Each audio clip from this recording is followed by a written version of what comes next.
থাকবো, ইনশাআল্লাহ আমরা চাঁদাবাজ মুক্ত থাকবো, ইনশাআল্লাহ আমরা চাঁদাবাজদের গুম হারাম করে দিব, ইনশাআল্লাহ বাংলাদেশে যে উসমান হাদি ভাইয়ের যে ইনসাফের রাজত্বের কথা কায়েম বলেছিলেন, সেই ইনসাফের রাজত্ব কায়েম ইনশাআল্লাহ আমরা করবই করবো ইনশাআল্লাহ।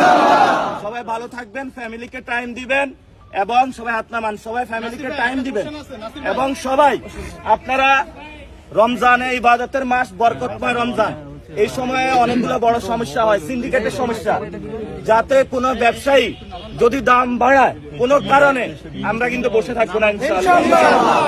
বাংলাদেশে ব্যবসা করতে হলে জনগণের সেবা করতে হবে, জনগণকে সিন্ডিকেটের মাধ্যমে চালানো যাবে না। দরকার হয় আমরা তাদের কারখানায় গিয়ে কাজ করব, তাদেরকে সেবা করব, তাদের দোকানে গিয়ে কাজ করব, তাদেরকে আমরা সেফটি দিব, যদি তারা বাংলাদেশের পক্ষ থাকে ইনশাআল্লাহ।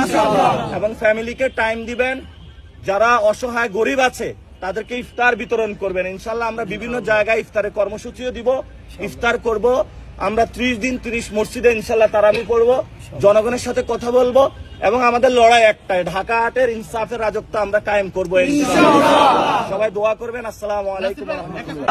ইনশাআল্লাহ আমরা সন্ত্রাস